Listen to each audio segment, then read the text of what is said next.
preparando a gravação, que eu esqueci de dar início a ela. Bom, então nós vamos hoje dar início, de fato, ao nosso primeiro encontro com aula. Nossa primeira reunião na quarta-feira foi apenas uma apresentação, e nossa apresentação e a apresentação do programa, né, e alguma conversa sobre a metodologia, né.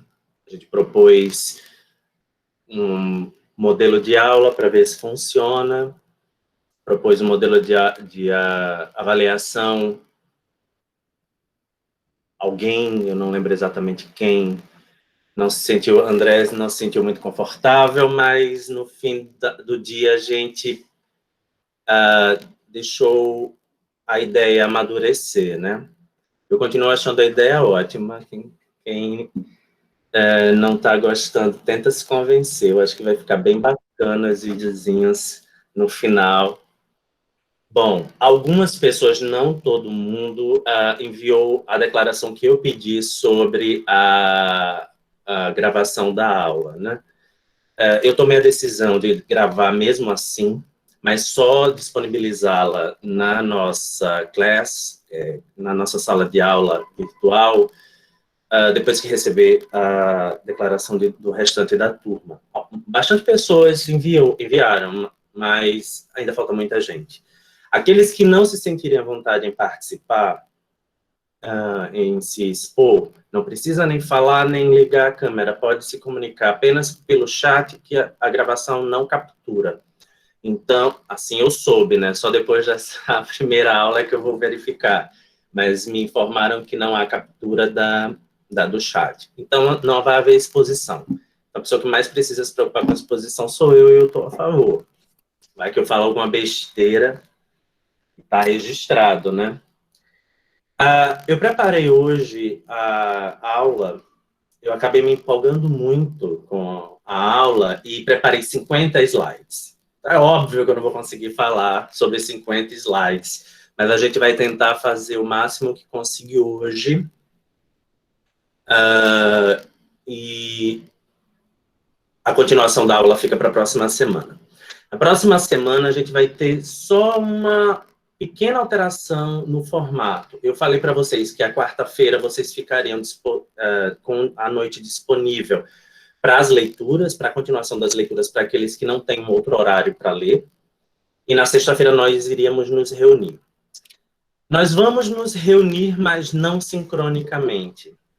Eu vou precisar fazer uma viagem meio emergencial para minha cidade, e eu vou deixar uma aula gravada para vocês e vou deixar ela disponível na sexta-feira. Eu estou pensando, se não, na própria quarta-feira, porque vocês já assistem o restante do que vai ser dado hoje e tem o resto da semana para estudar e fazer as leituras, e inclusive preparar as dúvidas para a quarta-feira da semana seguinte, que eu acredito nós já vamos ter o nosso monitor ou a nossa monitora para o esclarecimento dessas dúvidas.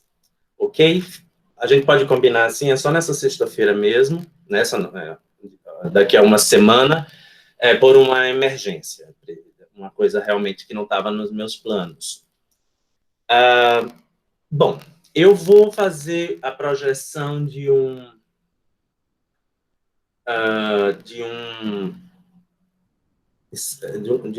apresentação de slide. Se eu puser a tela cheia, eu não tenho como ler o chat, então eu vou projetar ela com... A gente prepara, não sei como é que se chama essa tela, que não é cheia, não é? Tela meio cheia. Mas acho que acredito que todo mundo vai conseguir acompanhar. Eu preciso ler os chats para acompanhar a discussão de vocês, para saber, inclusive, se alguém quer se manifestar, ok? Vamos tentar, né? Se não der certo, a gente vai experimentando. Deixa eu ver aqui.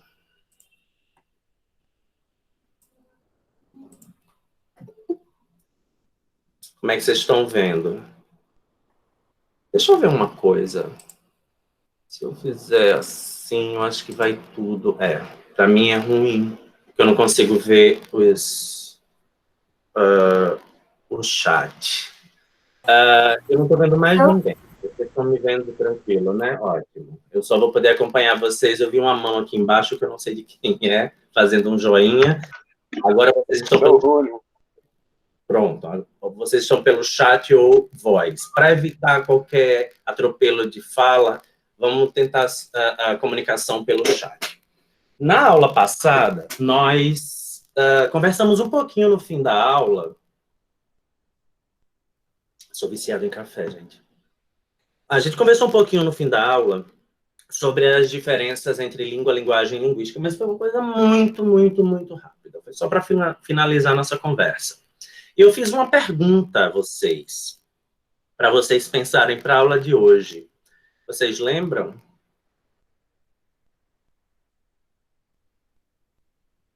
Ninguém lembra? Você perguntou se a gente já tinha tido algum contato com algum desses termos e o que a gente entendia quando a gente ouvia esses termos. E qual era a diferença Na entre verdade, eu fiz uma outra pergunta também. Isso, sobre a linguagem animal. Foi o que eu perguntei sobre a linguagem animal. Por falar neles, minha gata já está perturbando.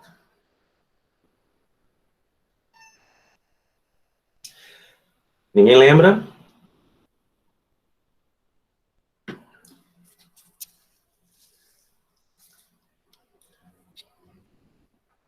Ninguém vai arriscar.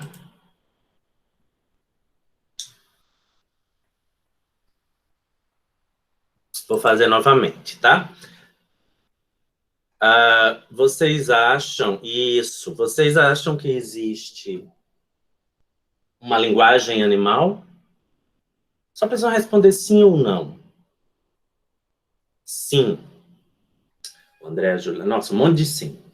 Choveu sim. Ninguém tem coragem de dizer na frente da minha filha que animal não tem linguagem, não é, minha filha? Mas se eu perguntar a vocês se a gente pode falar em língua animal, vocês continuariam dizendo sim? Deixa eu dar minha aula, minha filha. Por favor. A gente precisa ganhar o dinheiro da sua ração. Tá chovendo, não. E por que será que a gente pode falar... Vocês estão corretos. Por que será que a gente pode falar de linguagem animal, mas não de língua animal? Eu dei uma pista disso na aula passada. Ninguém arrisca? Vocês podem não arriscar, tá? Eu não. Ai, tem gente querendo entrar, desculpa. Professor, Pode falar. eu não sei se eu estou correta, mas língua, a gente está falando de um sistema complexo. E o animal, ele não tem um sistema complexo. Ele não consegue expressar, sei lá, a chuva está caindo. Ele não vai dizer isso a você. Ele não consegue expressar isso. Ele pode expressar de outras formas, que no caso ele tem linguagem. Mas ele não tem uma língua, ou seja, ele não tem um sistema complexo específico para isso. Deixa eu dizer uma coisa a você, Sara. As abelhas, elas conseguem, por exemplo, informar as suas coleguinhas de trabalho qual a distância que está a fonte de alimento e quanto tempo, né, com outra medição que não é humana, vai levar para carregar esse alimento da fonte até a colmeia. Isso é uma construção complexa de informação. Então, talvez seja um outro aspecto que faz essa distinção. Todo mundo está aí chutando a estrutura complexa. Tem a ver com estrutura complexa, mas que tipo de estrutura? Tem alguma coisa nessa complexidade que os animais não são capazes? Vou falar de novo. Pode Eu vou tentar falar. me expressar melhor. Em relação... Quando a gente fala de língua, a gente está falando de linguagem verbal. Não seria isso? Eles não conseguem... Os animais, no caso, não conseguem se expressar através de uma linguagem verbal. O que é que tem na linguagem verbal que é tão própria, tão particular da linguagem, da língua, né? De uma língua humana, de uma linguagem humana? Códigos? Eu diria... caracterizaria como a questão da recursividade, da dupla articulação. Seria isso? O que significa recursividade e o que significa dupla articulação? Articulação de quê? Das juntas, assim? Eu estou pegando pesado, né?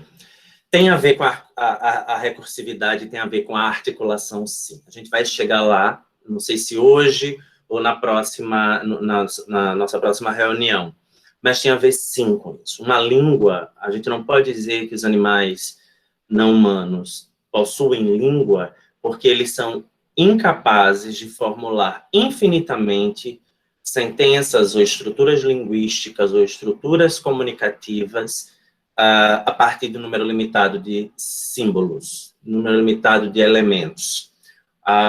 Os humanos são capazes de formular estruturas linguísticas, sejam sentenças ou palavras, de forma infinita. Nós podemos criar palavras novas o tempo inteiro, né? Eu posso inventar um verbo agora se eu quiser, chibrungliar, do nada.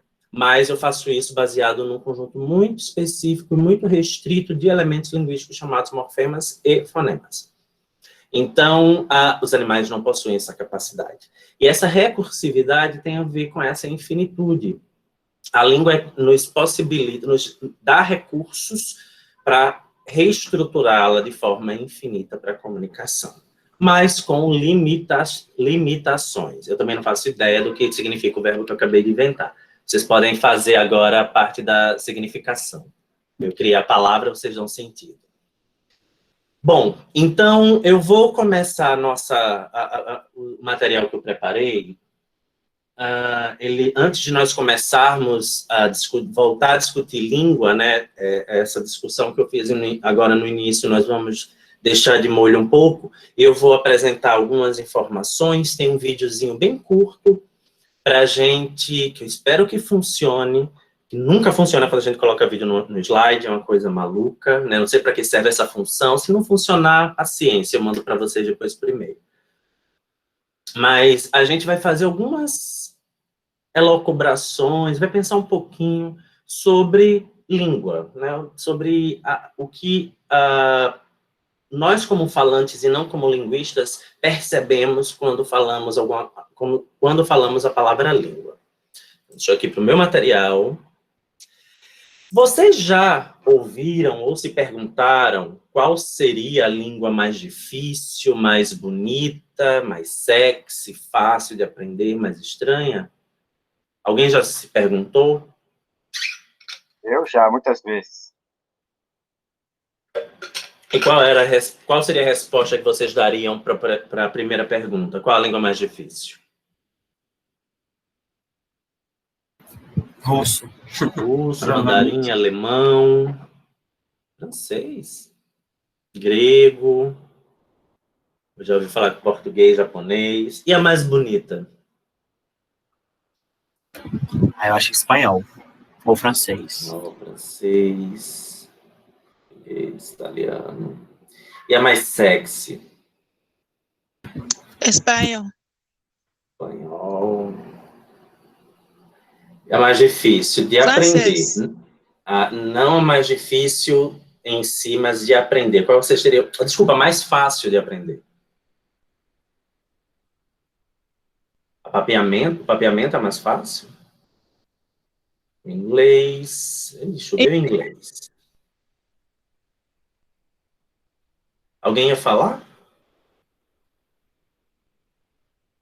E a mais estranha? Estranho é ótimo. O árabe é mais estranho, alemão. Português. Português é mais estranho. Por que vocês chegaram a essas respostas? O que levou vocês a pensarem nessas línguas para cada uma dessas características? Sonoridade, o som, complexidade de quê? Impressões culturais, construções sociais, o alfabeto. Eu não sei, acho que o mandarim não tem alfabeto. Som. Tá, palavra. Deixa eu mostrar uma coisa a vocês. Eu não sei se vocês já ouviram falar de um aplicativo chamado Babel, de ensino de línguas, e ele que fez essa pesquisa com os seus usuários, e ele chegou a essas respostas, a essas porcentagens. Então, eles fizeram, obviamente, mais perguntas do que as que eu fiz a vocês, mas eles chegaram às conclusões de que o sotaque, mas vamos colocar um sotaque, vamos entender como língua. Que não são a mesma coisa, a gente vai entender isso mais na frente. Mas o sotaque mais amigável é o do espanhol, o mais sexy do francês, o mais assertivo é o alemão, o mais estiloso foi um empate entre o francês e o italiano, o mais sofisticado, o francês, o mais direto, o alemão, que eu não consegui entender muito bem a diferença que eles fazem em assertivo e direto, profissional, alemão, inteligente, o sueco, intrigante, francês, confiável, o sueco. E os menos também. O menos educado é o sotaque americano, é o inglês norte-americano. O menos amigável é o russo. E o mais ríspido, outro empate entre o alemão e o russo.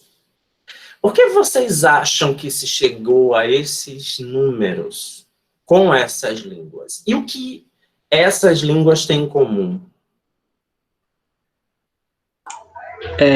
Professor, eu acho que para chegar nesse resultado é aquilo que já falaram antes, que é essa coisa da construção cultural, seja em série, seja em... Eu fico pensando assim, a questão do sueco ser mais confiável, eu não sei, posso estar errado, mas assim, que a Suécia tem muita relação com o banco, o fato de a França ser associada ao país romântico. Eu não, assim, mas é uma informação de filmes e séries, entendeu? Então, não sei se é uma informação da realidade, mas uma informação que passa muito em meios de comunicação. Então, que a França é o país romântico, que em países da América Latina, que são em sua maioria falam espanhol, todo mundo recebe de braços abertos as pessoas. Então, eu acho que muito disso dá essas conclusões para as pessoas. E o que essas línguas todas têm em comum? Isso eu não arrisco responder, não tenho nada formulado na minha cabeça. Tem aqui a resposta. São todas línguas europeias. Por que isso pode ser importante? O americano é o inglês é uma língua europeia. Por que será que a gente tem essa relação entre um imaginário que a gente faz sobre língua e sensações, né? Porque são sempre sensações, sensação de confiança, sensação de sensualidade ou sexualidade, sensação de desprezo, né? Por que vocês acham que esse imaginário ele circulou apenas em línguas europeias? Será que o Babel só ensina a língua europeia? Eu acho que não. Babel oferece línguas asiáticas, pelo menos, eu não tenho certeza. Uma outra coisa, em nenhuma das perguntas nem das respostas havia a distinção topográfica da língua, né? Que inglês, apenas com o inglês norte-americano, que inglês estavam falando? Que espanhol estavam falando? Será que é o espanhol das Américas? O espanhol caribenho?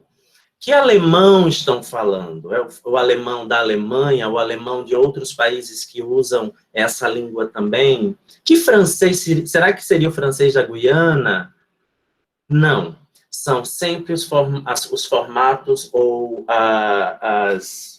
chama de formato mesmo, padrão, né? Sempre a língua padrão que nós aprendemos a partir das normas gramaticais. As escolas de língua, na sua maioria, eu fui professor de língua estrangeira por algum tempo, sempre se baseou no padrão de correção, né, numa gramática padrão para o ensino. Eu ensinei inglês, e era uma escola norte-americana, mas você só podia ensinar o padrão norte-americano, estadunidense especificamente, ou britânico. Britânico, aquele padrão BBC britânico, então você não podia trazer uma discussão mais ampliada do inglês. Às vezes aparecia alguma coisa australiana, indiana, só para dizer que eles variavam, mas o básico mesmo na escola era esse padrão.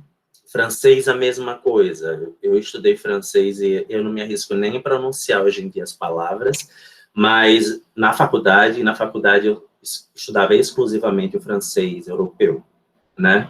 Padrãozíssimo, assim, aquele francês standard com R que eu saía com amidalite, eu acho, de tanto esfregar essa garganta para fazer um R.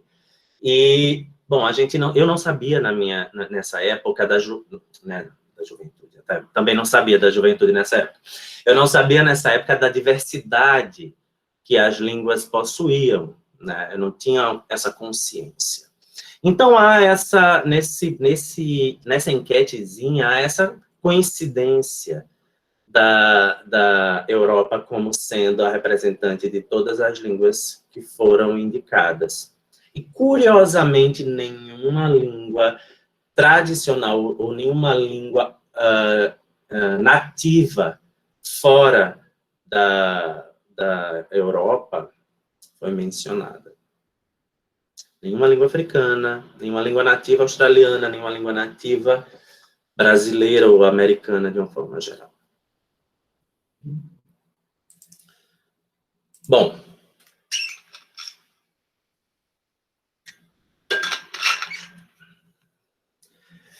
É a hora do vídeo. Então, eu trouxe um videozinho que eu vi ontem no Facebook. Eu fiz uma gravação do Facebook, então, presepada, mas foi a forma que eu consegui fazer. E vamos torcer que ele funcione. Espero. Ele é bem curtinho mesmo. Alguém fez no TikTok, eu achei no Facebook. Então, vamos ver se pega.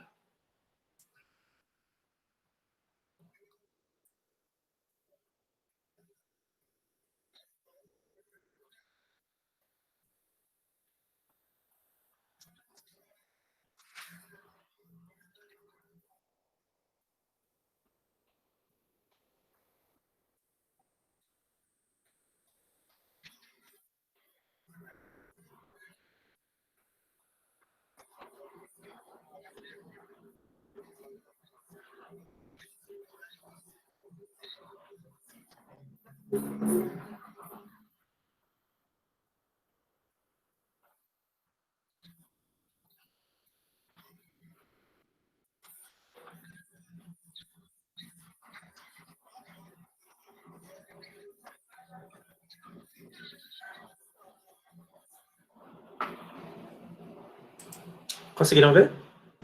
Não. Não? Não, nem apareceu, nem apareceu. Não, ai, que triste. Terrível. Eu vou mandar para vocês depois. Fiquei meio frustrado agora, mas é sempre assim. Mas é um videozinho de um baiano falando sobre diferentes formas de se falar o português. A ideia era... posso compartilhar, alguém me lembrou isso. Trocava.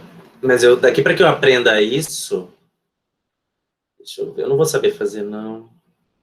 Eu sei. Eu não vou saber fazer, não, isso. Depois eu faço. Depois eu mando para vocês, vocês vão ver o vídeo. Não tem um link, não, professor? Oi? Não tem um link, não? A gente pode ver no YouTube alguma coisa do gênero?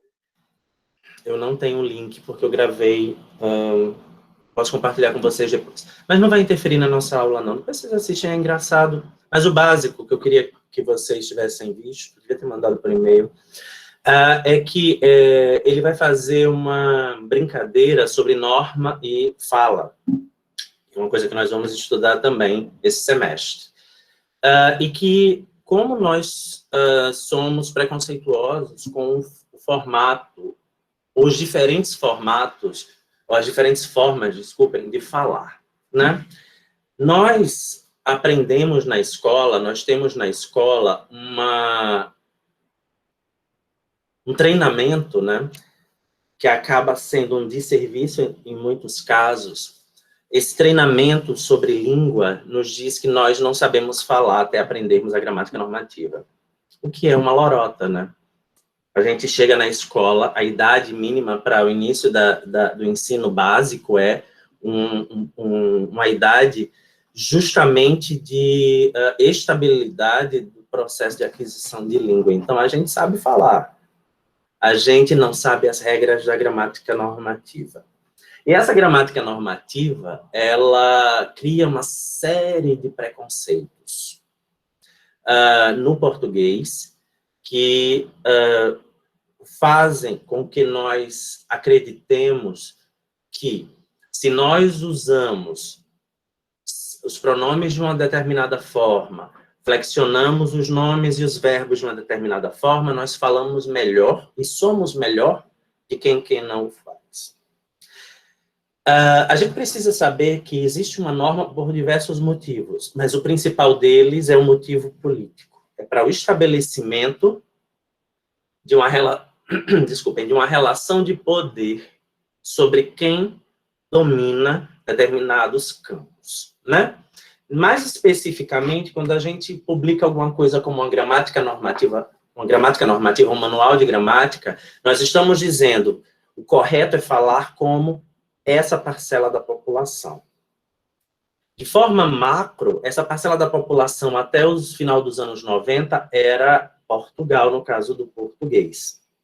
Algumas pessoas de Portugal. Nós tínhamos que nos adaptar. Eu não sei se vocês são dessa época, acredito que não, mas até a última reforma ortográfica, nós tínhamos algumas palavras com um C antes de T. Cs e Ps antes de T, como óptico. Né? Nós tínhamos, inclusive, uma diferença que eu aprendi quando era criança, que óptico era relativo ao olho e óptico relativo ao ouvido. Com a reforma ortográfica, esse P cai, como todos os outros encontros consonantais que eram características da norma europeia do português. E aí a norma brasileira começa a ganhar mais espaço, por quê? Porque o Brasil, nesse período, começa a ganhar espaço no mundo.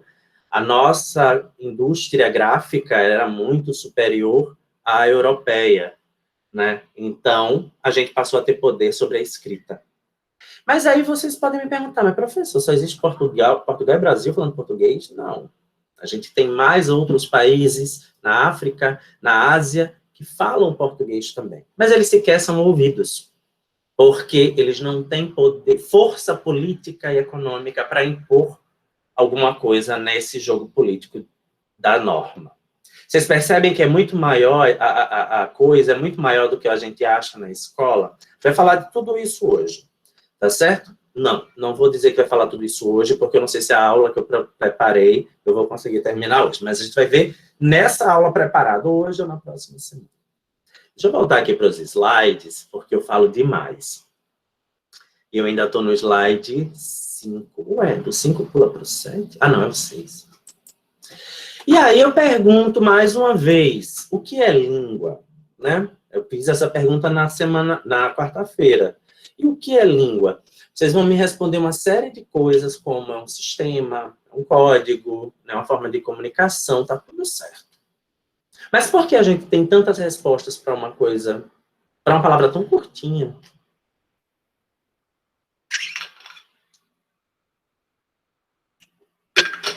Quem arrisca? Eu dei essa pista, eu cantei essa pedra quarta-feira.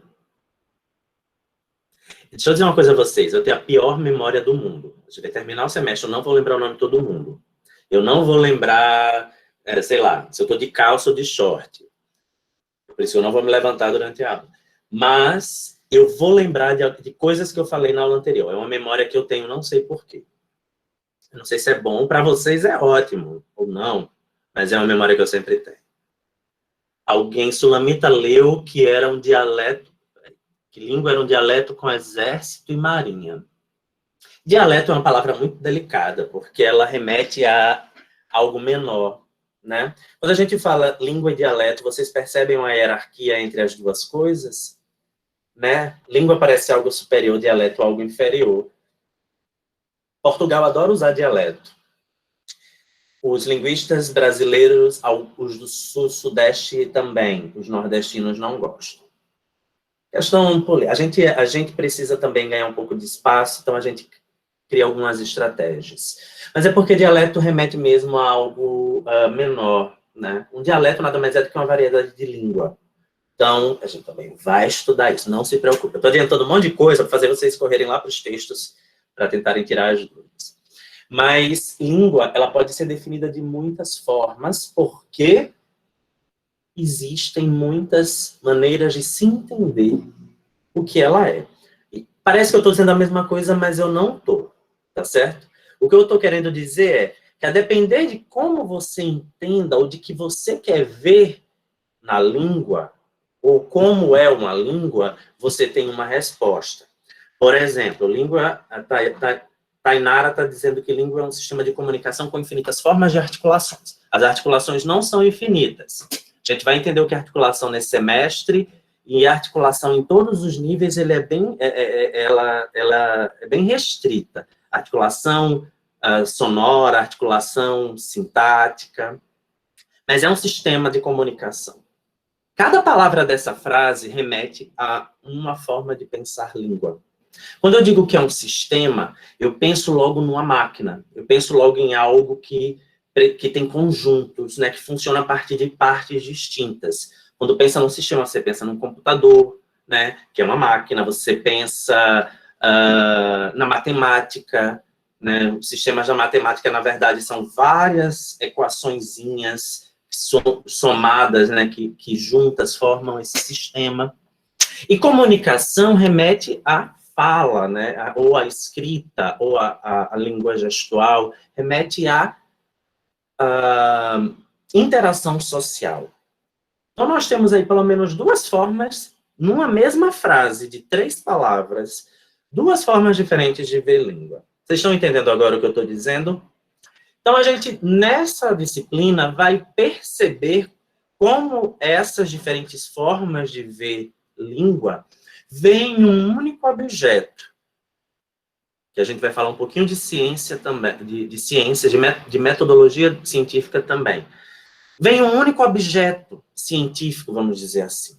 Essa palavra não é muito boa, a gente vai ver mais tarde por quê. Mas vamos chamar, por enquanto, de objeto científico, objeto de observação. Mas a forma que eu olho para esse objeto, o que eu quero ver nesse objeto, vai me fazer chegar a conclusões diferentes. Se eu quero olhar questões de interação social, eu posso dizer que língua é alguma coisa relacionada com comunicação. Mas se eu quero ver questões estruturais, eu prefiro dizer que língua é um sistema, porque isso vai me dar mais respostas.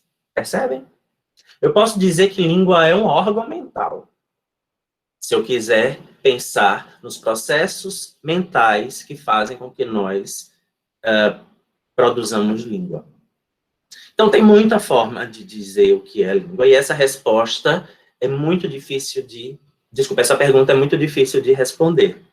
Então, o que é língua, vocês não vão conseguir me dizer agora. Mas existem algumas opções. Então, o Edward Sapir, que é um antropólogo e linguista norte-americano, estadunidense, no livrinho dele chamado Language, de 1921, que hoje eu estava fazendo uma mudança de livros, eu achei esse livro, e eu preciso até reler, porque tem umas coisas muito legais lá, mas tem outras que não são tão legais assim. Língua é um método puramente humano e não instintivo de comunicar ideias, emoções e desejos através da produção de símbolos voluntários. Vamos tentar dissecar essa frase, né? Esse período. É um método puramente humano. Então, aqui a gente chega a uma conclusão muito próxima daquela discussão de língua, linguagem e linguagem humana. Língua é humano, né? Então, a gente estava no caminho, pelo menos no mesmo caminho que o Edward Sapir fez para chegar a essa definição. E não instintivo de comunicar ideias. Por que será que ele disse que é não instintivo? Quando algo é não instintivo... Não é algo que a gente já nasce dentro da codificação genética e tal. A gente aprende. Exato, a gente aprende. Então, é algo externo ao ser humano. Então, é humano, mas é algo externo ao humano. E você comunica ideias, emoções e desejos. Ou seja, você comunica questões ou objetos cognitivos, né? Você produz pensamento e comunica. através da produção de símbolos voluntários. A gente vai ver já já o que é símbolo, eu não vou adiantar, não. Mas são voluntários por quê? Porque a gente não para pensar na construção dos, vamos chamar de elementos linguísticos, não vou chamar de palavra, porque palavra vai remeter a uma área muito específica da linguística chamada morfologia, e a gente, a partir de agora, vai começar a prestar atenção, a ficar bem neurótico, porque toda expressão dentro da linguística vai ter um sentido muito específico. Então, usar determinados termos vai remeter a determinadas ideias. Essa maluquice só precisa funcionar para mim, tá certo, gente? Preciso ensinar isso a vocês. Vocês não precisam ter a mesma neurose que eu, não. Mas é curioso como a gente fica atento a esse tipo de coisa quando a gente passa a desnaturalizar a língua, né? Porque a gente acha que é tudo muito orgânico, que é tudo muito natural. E tem muita coisa na língua que não é nada natural. Como definições do tipo palavra. Já o Mário Pei e o Frank Gaynor, vocês observem as datas, elas vão subindo. No dicionário de linguística, vai dizer que língua é um sistema de comunicação através de sons, ou seja, através de órgãos de fala e audição entre os seres humanos de um certo grupo ou comunidade, utilizando símbolos vocais que possuem significado convencionalmente arbitrário. Também tem um monte de coisa aqui para a gente pensar. É sistema. Por que é sistema?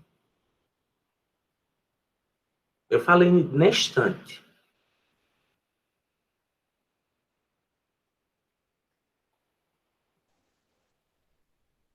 É sistema porque é um construto, né? Remete à ideia de estrutura. Guardem essa palavra, estrutura é importante para a nossa aula. Traz a ideia de estrutura. E é uma estrutura de comunicação através de sons. E aí a gente, hoje em dia, vai parar e pensar, a língua de sinais não é produzida através de sons. Como é que eu dou conta disso? Mas bora ver a data. Qual é a data dessa citação? 54. Só nos anos 70 que houve uma sistematização do que nós entendemos hoje por línguas de sinais. E aqui no Brasil, por exemplo, se eu não me engano, é só nos anos 90 que ela ganha estatuto de língua. Então, até esse período, pelo menos até os anos 70, língua de sinais não era considerada língua.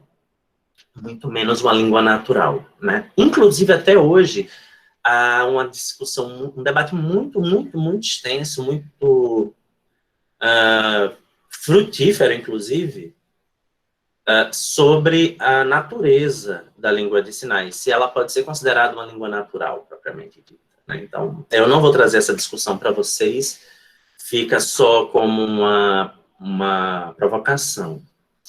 Então, Felipe, eu acho que eu já respondi. Por conta do período, a gente precisa sempre contextualizar historicamente o que a gente está lendo. É uma lição que a gente precisa aprender desde cedo. Porque, muitas vezes, uma frase descontextualizada no momento, ou descontextualizada historicamente, pode gerar até uma guerra. Então, a gente precisa ser muito cuidadoso quando está lendo, para não cometer... para não ser leviano e cometer erros de interpretação. Então, naquele tempo, língua de sinal não era uma língua, então ela vai ser restrita, essa definição vai ser restrita a sons, certo? A articulação dos sons. Dos seres humanos, de um certo grupo ou comunidade. E aqui há uma outra restrição que Sapir não menciona, que é a divisão desse sistema de comunicação em grupos. Isso significa que língua, nesse sentido, é um construto, um sistema, né, de comunicação pertencente a um grupo específico. E a partir daí a gente pode associar essa definição de língua, por exemplo, à nossa noção de idioma. O que é um idioma? É o mesmo que língua? Quem arrisca? Eu acho que o idioma é um entendimento desses grupos da língua, tipo, existe a língua e aí existe a necessidade de se comunicar e esses grupos, eles criam seus determinados idiomas para para isso se comunicar. É por aí, sim, a resposta. A diferença é muito simples. Idioma para língua. A língua é uma construção mais linguística e a sua representação política vai ser chamada de idioma. Idioma é uma língua que é adotada politicamente por uma determinada nação. Então, quando a gente diz que o idioma do Brasil é o idioma português, significa que, politicamente, a língua reconhecida como língua nacional daquele território é o português. O que é algo extremamente político, né? E eu estou falando agora usando uma definição política o menos amigável possível, porque ela é altamente violenta. Ela exclui toda e qualquer possibilidade linguística além do português como língua nacional, como língua oficial. Então, as línguas de sinais, elas não são oficiais nesse sentido. As línguas indígenas, elas não vão ser oficiais. As línguas de fronteira não vão ser oficiais. O Brasil tem uma fronteira monstruosa, né? Metade do seu território é de fronteira com países que tem o espanhol como língua oficial, a maioria. Acho que o Paraguai é o único que é bilíngue em relação ao idioma oficial, né? E o francês não é Guiana, mas Guiana é um território francês, não é exatamente um país. E algumas línguas indígenas, elas são faladas na fronteira também, como o Guarani. E essas línguas não são reconhecidas. Na fronteira, você vai encontrar alguma coisa misturada, quase uma língua crioula, em que você vai ter, em alguns casos, espanhol misturado com português, ou em outros mais extremos, o espanhol é uma língua indígena e o português. E essas línguas são desconsideradas, né? O que isso tem de reflexo social? Na escola, você só tem a disciplina português ou língua estrangeira, que na maioria absoluta das escolas se restringe a espanhol e inglês. Quando tem o espanhol, né? Basicamente é o inglês. Você não tem nenhuma disciplina de outras línguas. Você você apaga a identidade dessas outras línguas, mesmo elas sendo pertencentes à nossa nação. Ninguém vai dizer que uma língua indígena falada no sertão de Pernambuco não faz parte do Brasil. Ela está em Pernambuco. Se Pernambuco faz parte do Brasil, ela faz parte do Brasil. Isso é lógica inicial, lógica básica. Mas ela não é considerada língua oficial. Então, a gente começa a desnaturalizar também a noção de idioma, porque idioma é um instrumento político poderosíssimo. Mas é poderoso pra cacete, a gente vai ver isso mais na frente. Estou criando um monte de expectativa, né? Adoro frustrar a expectativa. Aí eu esqueço de falar mais na frente e vocês vão ficar frustrados. Vamos lá, tem mais definição. Esse Jack, que eu não faço ideia do primeiro nome, me desculpem, no dicionário de Longman de Linguística Aplicada, vai dizer que língua já é 85. Tinha alguém nascido já aqui? Não, meu Deus do céu. Só eu assisti os Trapalhões nessa época. Oi? Alguém falou? Pode falar de novo? Sou eu, o José Ronaldo. Eu sou de 68. Devo ser mais velho que você. Só nós dois estávamos vendo os Trapalhões nessa época. Então, língua é o sistema de comunicação humana através de um arranjo estruturado de sons ou sua representação escrita. Observe que ainda não há a língua de sinais nessa definição, para formar unidades maiores. Tem muito I aí nesse maiores. Por exemplo, morfemas, palavras e sentenças. Então, essa definição do dicionário Longman de Linguística Aplicada já expande um pouco o conceito de língua, né? Ele continua sendo um sistema de comunicação humana, mas ele já é um arranjo estruturado. E aí começa a trazer diferentes níveis linguísticos. Então, são morfemas que podem construir palavras, que vão construir sentenças. Alguém falou da dupla articulação, né? Então, isso tem a ver com a articulação linguística. De elementos menores eu formo elementos maiores são formados por elementos menores. A língua humana, toda e qualquer língua humana, ela vai obedecer a essa articulação. A diferença é que a gente está chamando por uma herança europeia esses elementos de morfemas, de fonemas, de sintagmas, de frases. São todas palavras gregas, né? Então, a gente está adotando uma nomenclatura oriunda dessa cultura europeia, mas a ideia de formação de uma língua qualquer ser formada de elementos menores, construir, e a partir disso construir elementos maiores, pode ser considerado algo universal de fato. Todas as línguas, elas possuem algum tipo de articulação. Os nomes que a gente vai dar a esses elementos vai depender muito da cultura teórica que a gente está seguindo.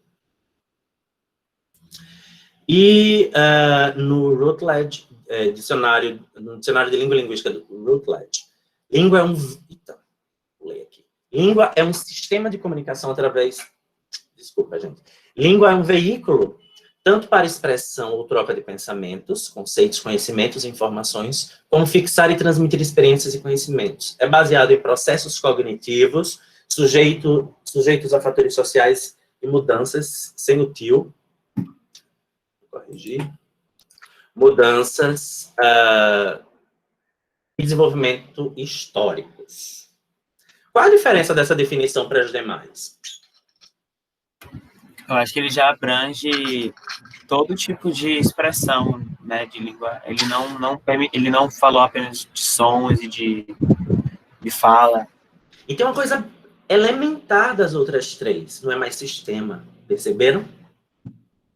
Há uma virada, vamos chamar assim, de perspectiva de sistema para veículo, né? Então, não importa mais o que é que constitui esse sistema, o que é que constitui essa máquina que estava sendo chamada de língua. O que importa é que ela vai servir de veículo para a comunicação, para expressar o processamento cognitivo da espécie humana, né? Pode ser através de gestos, pode ser através de um monte de coisa. Peraí que eu me perdi aqui. Então, eu não vou afirmar aqui que uma definição dessas é mais correta do que outras. Primeiro, por questões históricas, elas foram feitas em momentos diferentes, e isso significa dizer que, nesses momentos, as pessoas viam língua de forma diferente, isso é muito natural.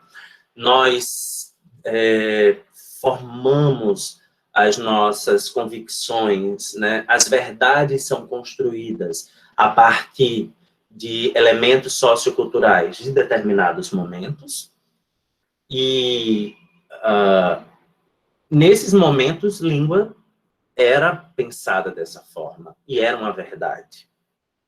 Hoje em dia não faz mais sentido se fazer esse tipo de afirmação, dizer que língua é simplesmente uma estrutura, ou que língua é simplesmente algo formado por sons, né? A gente já passou dessa época, mas é importante a gente saber que ela existiu. E aí, independentemente da definição de língua que a gente assuma, que a gente adote, uma língua vai ter algumas características. Uma língua, ela é sistemática, uma língua, ela é simbólica. Há arbitrariedade nessa língua. Língua é primariamente vocal, língua é especificamente humana e é usada para comunicação. Vocês podem levar um susto e me dizer, mas professor, ela é primariamente vocal?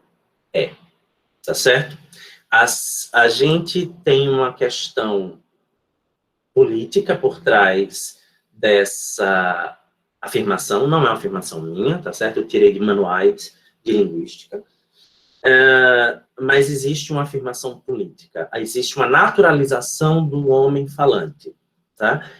Da mesma forma que toda definição, ela apaga determinadas características de um objeto ou de um sujeito, a definição de língua, a partir do preceito de que língua é um objeto sonoro, primariamente, apaga aquelas línguas que não são sonoras.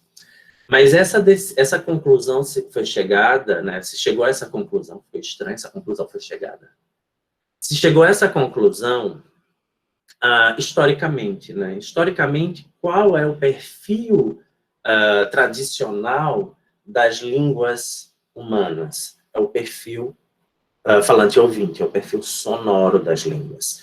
O perfil gestual ou era complementar ao sonoro, ou era um desvio do padrão sonoro. Pessoas que nasciam surdas, que não adquiriam uma língua sonora, criavam um mecanismo gestual para se comunicar. Então, é essa a generalização feita aqui. Como toda generalização, ela é perigosíssima, e a gente precisa fazê-las por questões didáticas, mas sabendo que ela tem riscos e que esses riscos... e sabendo contornar esses riscos, né? Saber que esses riscos são contornáveis. A gente, em nenhum momento da minha disciplina, eu vou dizer isso é uma verdade. Porque eu acho, particularmente, é uma filosofia minha, eu não acredito em verdades. Verdade é um conceito muito delicado. Verdade e convicção são duas palavras muito delicadas para a gente assumir, né?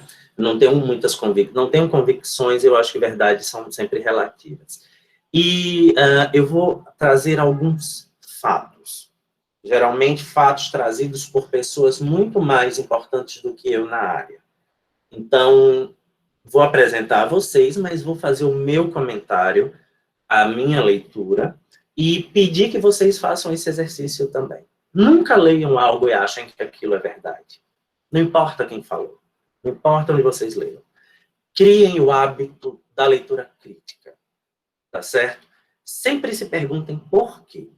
Porque provavelmente vai ser a palavra que vocês mais vão me ouvir, além da frase, o que é minha filha, porque minha gata está sempre do meu lado pedindo carinho e atenção. Mas por que vai ser a palavra mais... são duas, né? Mas a expressão mais ouvida por mim durante esse semestre.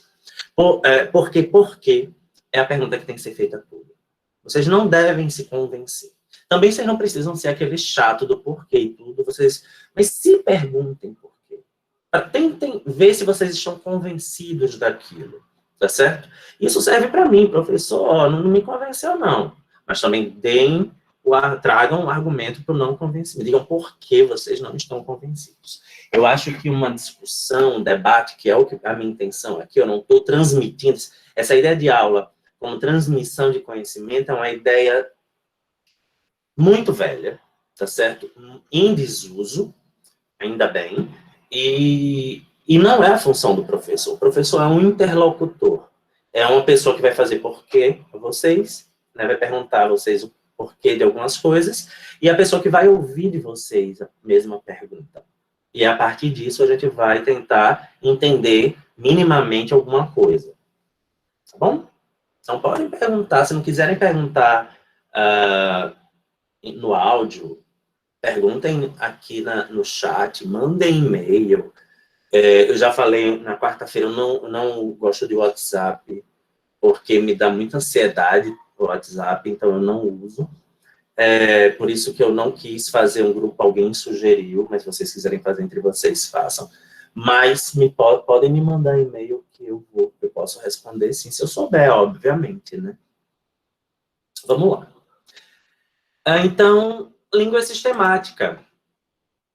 Por que a língua sistemática? Porque na comunicação verbal natural, as pessoas podem aprender a usar uma língua consistentemente. Um sistema de sons, há um sistema de, pelo menos um sistema de sons e um sistema de significados desses sons, e a gente pode fazer essa tradução para o sistema de gestos e seus significados também, tá certo? Vocês podem substituir sons por gestos e vai dar a mesma coisa. Para cada som, a gente pode associar um sentido. Para cada gesto, a gente pode associar um sentido. Quando eu junto dois sons, o primeiro som juntado do segundo som perde o seu sentido original e cria um terceiro som. A mesma coisa os gestos. No momento que eu junto um gesto com outro, o sentido original de cada gesto separado vai ser perdido e um terceiro significado é associado. Tá certo? E em uma língua podemos encontrar relações de som, significado e sequências significados, que é basicamente o que eu acabei de falar. Quando eu digo, por exemplo, porta, vocês entendem o quê? É um objeto, geralmente usado para comunicar um ambiente a outro, não é? Mas quando eu digo porta-retrato, eu estou dizendo a mesma coisa? Não.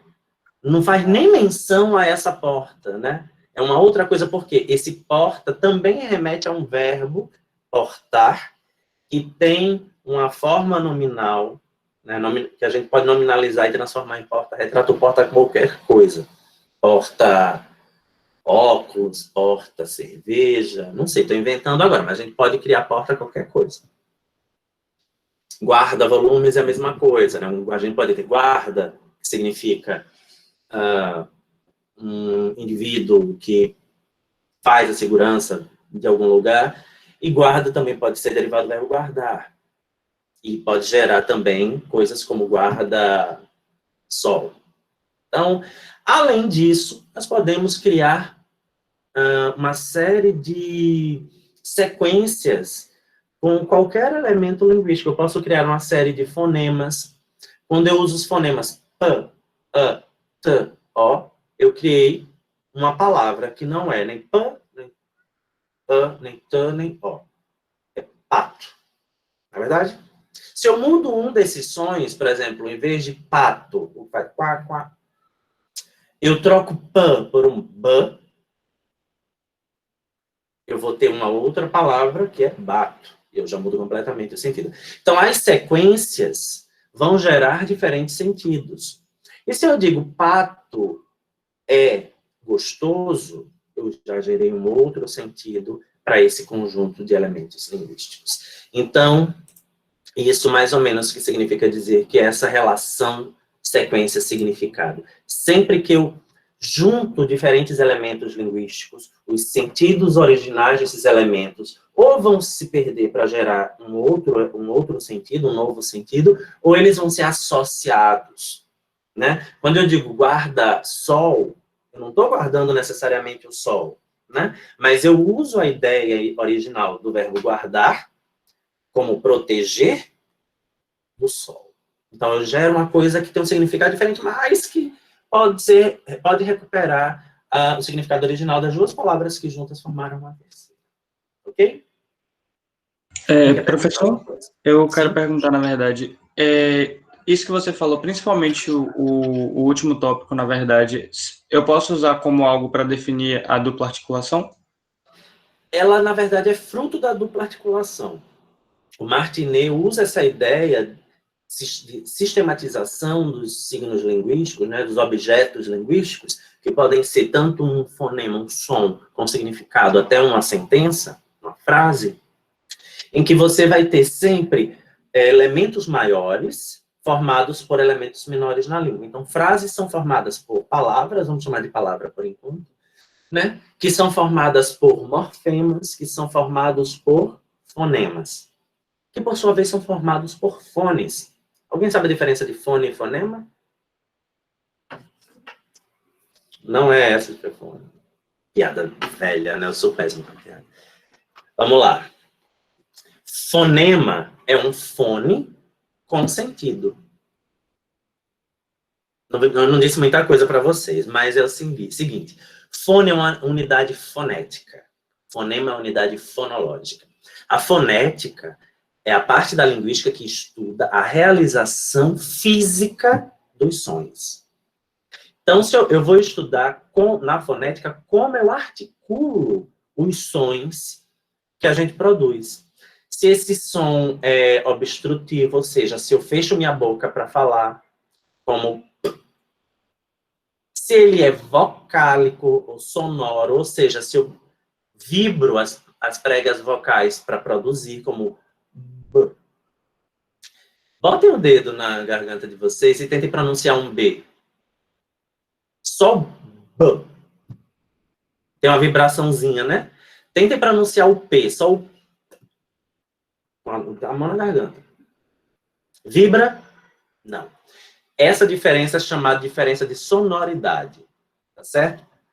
As consoantes que vibram são chamadas consoantes sonoras, as consoantes que não vibram são chamadas de consoantes surdas, ou não sonoras.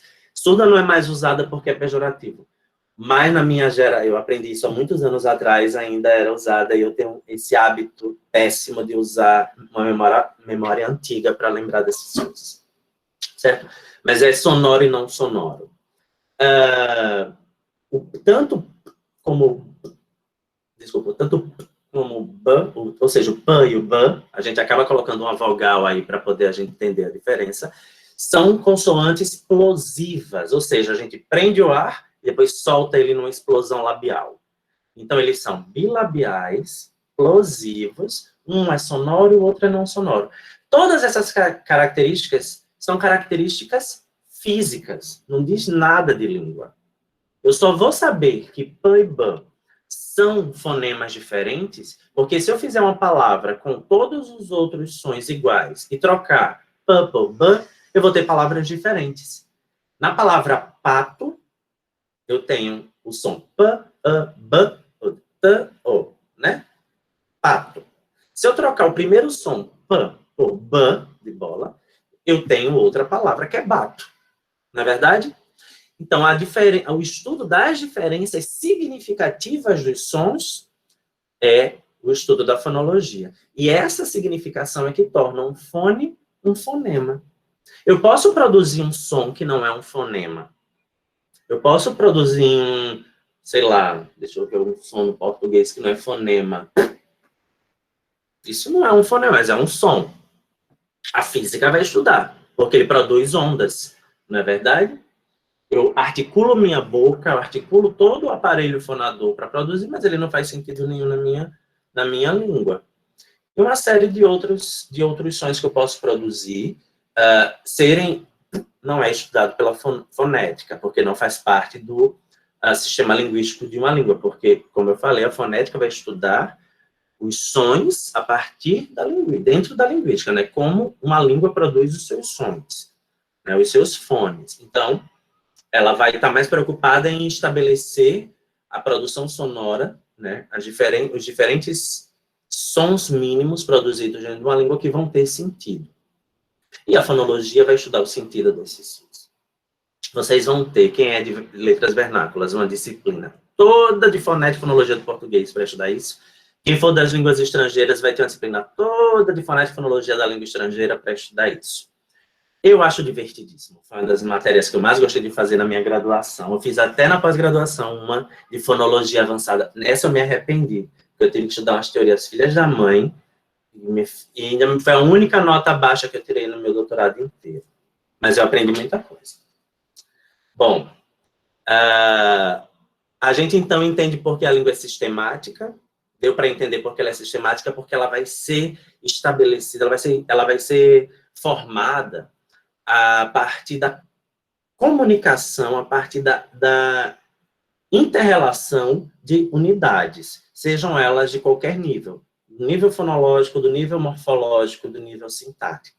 Então, você não tem um bloco inteiro, você tem unidades que se intercomunicam, que formam um sistema. Ok?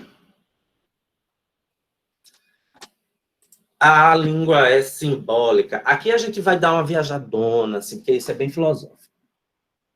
Signos são onipresentes na sociedade humana. Eu não estou falando do zodíaco. Signos podem ser categorizados em 3 tipos: ícones, índices e símbolos. Quando a gente fala em signos, a gente está falando da menor unidade linguística, como proposto por Ferdinando de Saussure. Deixa eu pegar o livro dele que está logo aqui, que eu separei para vocês. Eu vou levantar, ó. Mas eu estou vestido.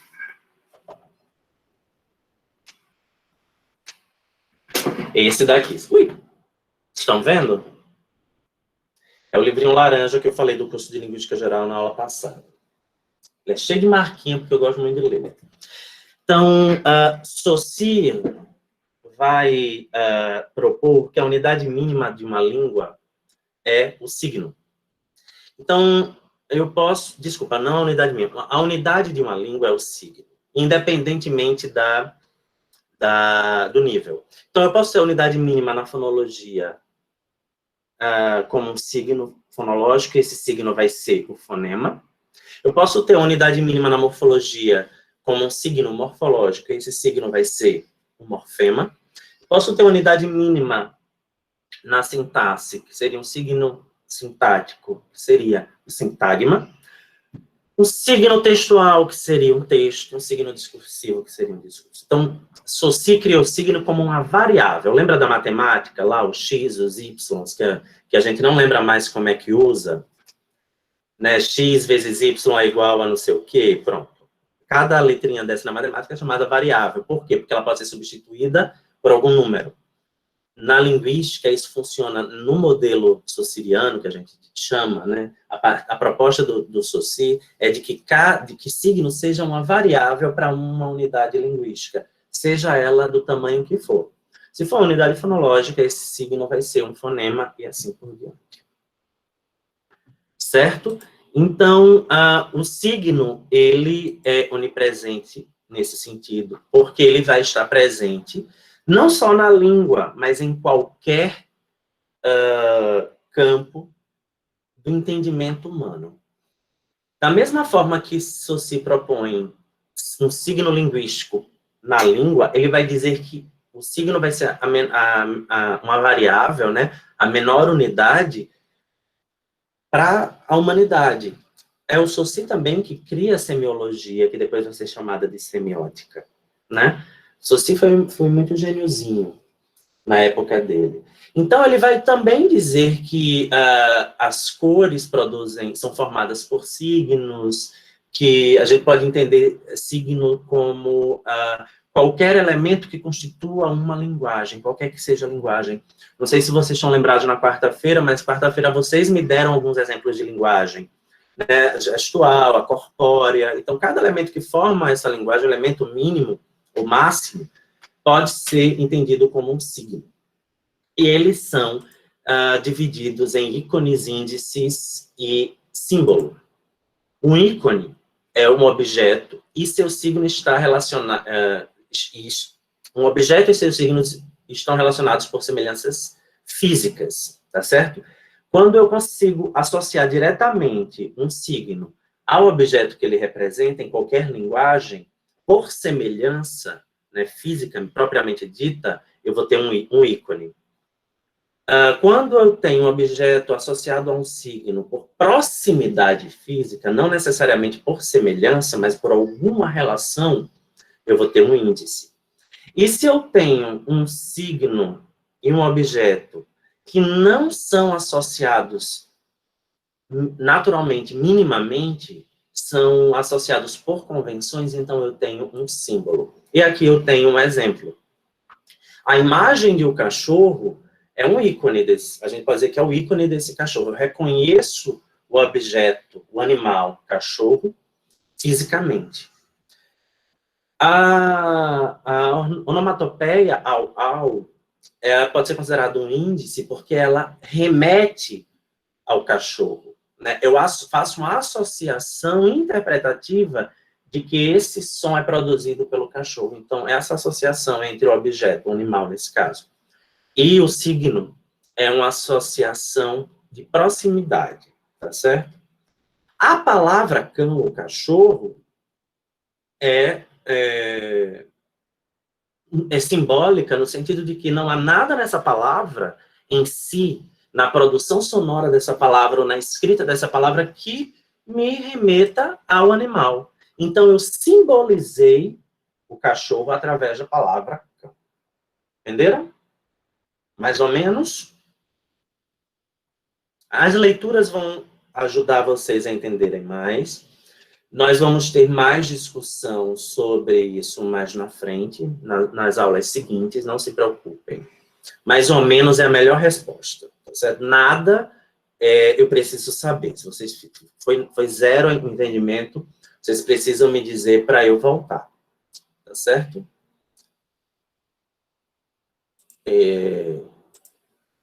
Então, os ícones são semelhantes às coisas representadas. Então, eu posso dizer que desenhos, fotos, caricaturas, mapas geográficos, sons onomatopeicos, metáforas, filmagens e esculturas são ícones de objetos. São representações físicas desses objetos. Já nos índices, são signos que guardam uma relação de contiguidade com a coisa representada. Ao vermos o índice, percebemos que o objeto está próximo. Bandeira que marca a direção do vento, assinatura, chão molhado. Então, quando nós vemos um chão molhado, por exemplo, a gente associa a um evento que molhou o chão. Que pode ser a chuva, que pode ser a lavagem daquele chão, que pode ser a saída do chuveiro. Então, eu crio um índice que associa aquele objeto a um evento acontecido. E, por fim, os símbolos que não possuem uma relação de semelhança ou de contiguidade com as coisas, com a coisa representada. Isso quer dizer que são arbitrários, culturais e convencionais. Os pinguins que representam a Antártica, o trevo de 4 folhas que significa a sorte. Então, não há uma relação direta entre um trevo de 4 folhas e sorte. É uma instituição convencional, né? Uma sociedade, uma cultura convencionou isso. Eu não faço ideia de qual tenha sido. E a língua, então? Os objetos linguísticos, eles estariam inseridos em qual das 3 categorias de signo? Ela não está nas 3, não? Língua da forma, até agora, até onde nós entendemos, nessa sequência que nós estamos discutindo ainda, aquelas definições que nós vimos ainda. Nós podemos encontrar língua nos 3. Mas, por exemplo, se eu construo uma estátua para representar um indivíduo qualquer, eu estou fazendo isso usando língua? Não. Então, eu não tenho associação direta entre língua e a representação icônica. Vamos ao exemplo do chão molhado. Eu precisei de língua necessariamente naquelas definições que nós vimos agora há pouco, para associar o chão molhado à chuva, por exemplo? Também não. Da mesma forma que eu não tenho nenhuma representação linguística na associação entre trevo, um trevo de 4 folhas, e uma sociedade que constituiu isso. Mas eu preciso necessariamente de uma relação cognitiva, de algo que me foi ensinado, através de língua, para chegar a essa conclusão. Tá certo? Então, a gente pode dizer que, no sentido de língua como sistema de comunicação, de língua como veículo de representação da cognição, essa língua é um instrumento simbólico. Porque não há uma relação direta dos elementos linguísticos que nós criamos para expressar esses eventos, esses acontecimentos, esses objetos, e os próprios eventos, acontecimentos e objetos. Ou seja, a língua é um construto arbitrário. E quem diz isso é o nosso amigo, tá certo? A gente está entendendo língua, por enquanto, mais ou menos como o Saussure. Deixa eu só contar um segredo. Esse livro tem o nome dele, mas não foi ele que escreveu, não. Quando o livro saiu, ele já estava morto e enterrado. Foram ex-alunos que pegaram anotações de outros alunos e construíram esse livro. Ou seja, foi algo que alguém disse que alguém disse. Depois, acho que foi nos anos 50, mas é a informação que eu preciso relembrar, não estou com a data certa na minha cabeça, foi um pouco antes, descobriram os manuscritos do próprio Saussure e viram que muita coisa não batia como estava escrito nesse curso de Linguística Geral. Mas toda a tradição linguística que nós vamos conhecer pelo nome de estruturalismo, foi baseada no curso de Linguística Geral. A ideia de língua de Saussure, de língua como estrutura, por isso estruturalismo, de língua como sistema, vem desse livrinho laranja. Tá certo? E o Saussure vai dizer que na língua tudo é arbitrário, tudo é convencional. Nem as onomatopeias são naturais. E aí a gente pode começar a fazer um exercíciozinho. Por exemplo, como as diferentes línguas reproduzem as onomatopeias para o latido. A gente usa au.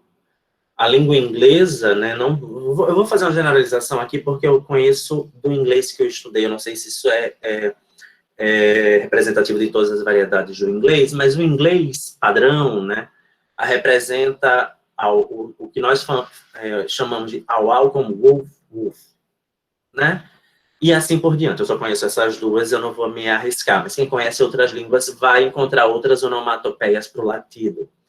Para o bater dos segundos no relógio, a mesma coisa. Então, as onomatopeias também são construções sociais. Também podem ser consideradas como uma representação parcial, pelo menos, do que significa. Então, elas vão ter um nível de arbitrariedade de acordo com o Saussure. Eu discordo de um monte de coisa hoje do que o Saussure fala, a gente vai entender melhor depois. Pelo horário, a gente não vai entender hoje, porque eu não cheguei nem na metade dos meus slides. Mas a ideia de que a língua é dissociada de história, que é uma coisa que o curso de Linguística Geral traz, é muito delicado, é problemático, né? O que é que ele está chamando de história, e aí vem uma série de outras reflexões que a gente, durante o curso, vai discutir. Mas, então, vocês entenderam por que língua, então, é simbólica, né? E também entenderam por que ela é arbitrária. Então, eu posso passar esse daqui. Ficou alguma dúvida na relação de arbitrariedade e língua?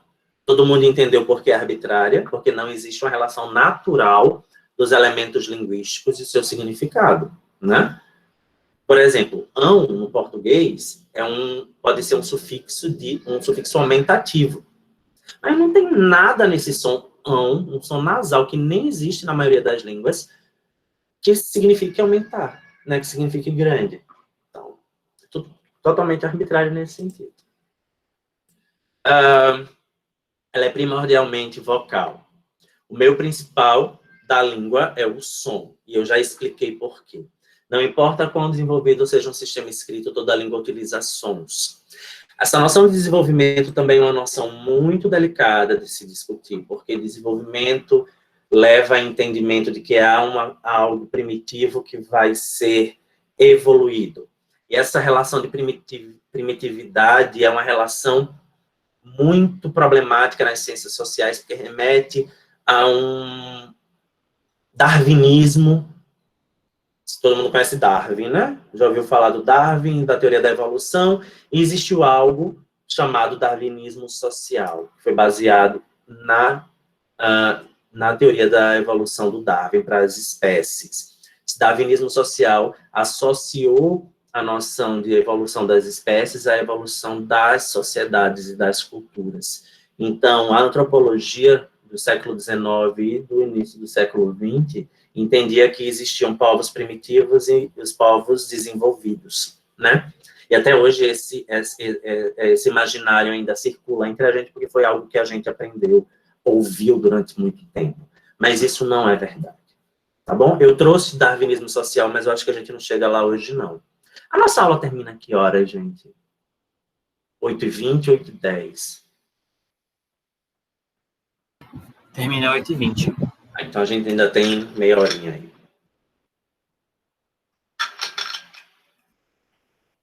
Vocês estão conseguindo acompanhar? Eu falei que eu falo muito e falo rápido. Por favor, me interrompam. Todo mundo está ouvindo. Vocês tenham dúvida, me digam que estão com dúvida, que eu não tenho como adivinhar. Daniel, eu tenho uma dúvida, mas ela já passou tem um tempo, eu não tinha encontrado exatamente o espaço para perguntar. Eu anotei ela aqui só um instante. Você falou o seguinte no início, você perguntou o que era a língua e você fez uma segunda pergunta em cima dela, que era por que seu entendimento pode ser tão variado? Só que você deu uma resposta mais objetiva, e eu acho que a sua explicação que você deu até agora foi uma resposta mais abrangente. Mas se eu quisesse sintetizar isso para responder essa pergunta do porquê o entendimento da língua pode ser tão variado, você teria como me dizer isso? A gente vai ter que entender... Vocês estão fazendo, quem é calouro, a disciplina de metodologia? Ela não foi oferecida, não, né? Porque isso é uma pergunta para ser feita a partir das discussões em metodologia. Quando a gente estuda metodologia científica, a gente estuda que, para toda observação, existe um método. Para qualquer coisa que eu vou olhar, existe uma forma de olhar para essa coisa, tá certo? Se a gente pensa no nosso dia a dia mesmo, eu posso olhar para uma maçã, né, para uma fruta, com um olhar de fome, ou com um olhar julgador, para saber se ela está boa ou não para jogar fora, ou com um olhar de previdência, eu vou guardar essa maçã para comer depois. Vocês estão entendendo? Eu olho para aquela fruta com diversas ideias, a partir de diversas intenções. A metodologia, um método, nada mais é do que olhar para determinado objeto com intenções específicas. E a ciência é feita a partir disso, a partir desse conceito. O que é que eu quero olhar num objeto? Então, quando eu defino uma forma de olhar para um objeto, eu defino uma teoria para se tratar esse objeto. Então, se eu vou olhar para uma língua, voltando para a linguística, e eu vou querer saber como é que ela funciona, como essa sistemacidade funciona, eu estou olhando para essa língua a partir de um modelo de pensar a língua, que a gente chama de teoria, né? O modelo de pensar é uma teoria. Eu vou olhar para essa língua a partir de um modelo de pensar a língua em que eu consiga ver as peças que se articulam e formam esse conjunto de unidades que formam esse sistema. Se eu quero olhar para essa língua e entender por que ela é um veículo de comunicação, eu provavelmente vou querer olhar para as relações sociais que a língua estabelece. Então, a minha forma de ver a língua vai ser diferente da primeira. Então, eu vou formular um método que vai me fazer ver a língua como um veículo de interação social que gera comunicação. Aí eu criei outra teoria. Nosso papel aqui não é criar nenhuma teoria. Já tem muita.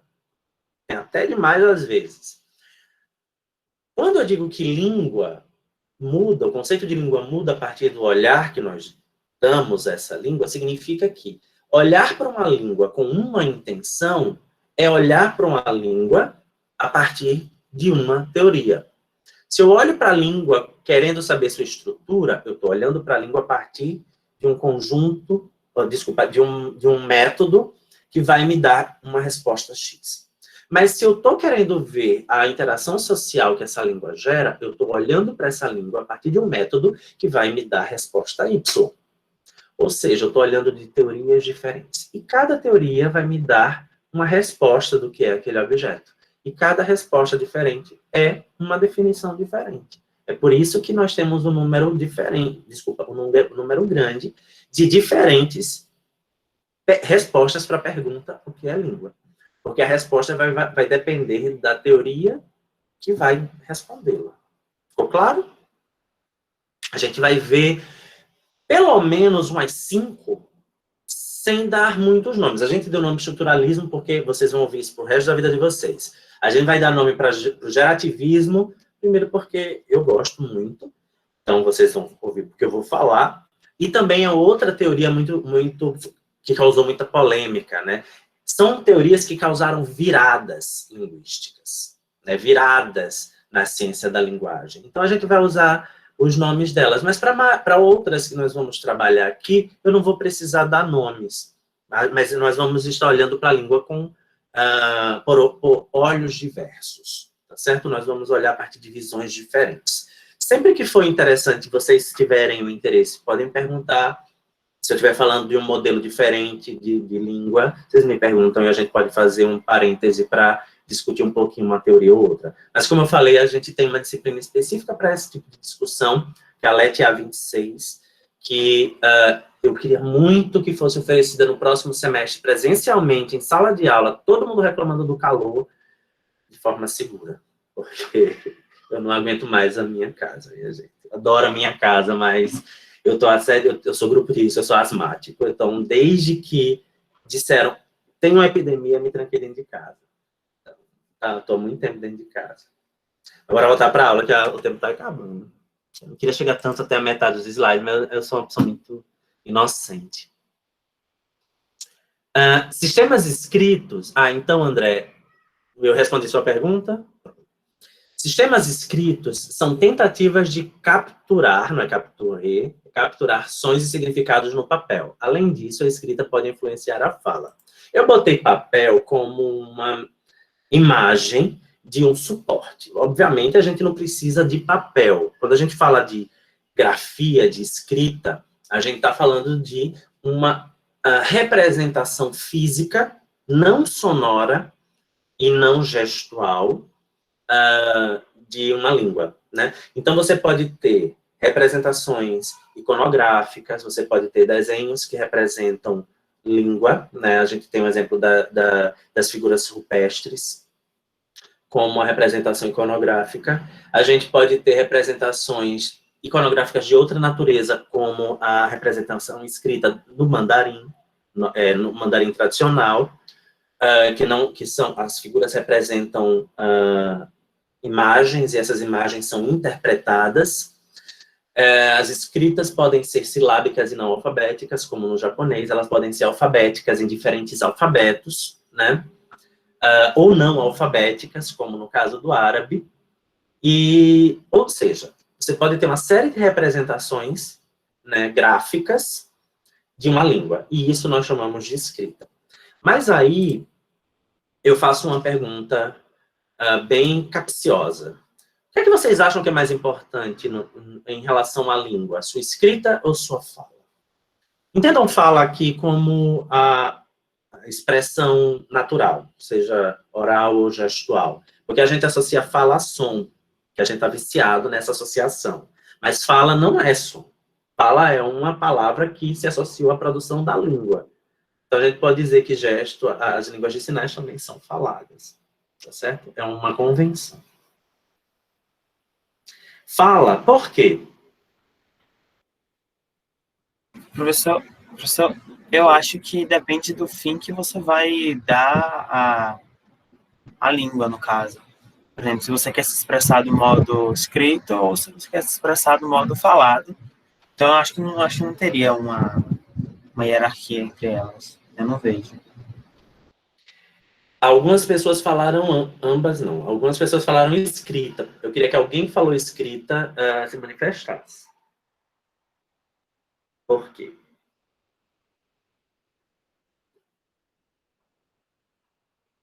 Vamos lá, Gabriela, quem mais falou? Ana Carolina, vocês estão muito tímidas, pode ser no chat. Então, vocês vão ter que digitar bastante se for no chat. Não querem falar, tudo bem. Não querem mesmo, né? Então, tudo bem.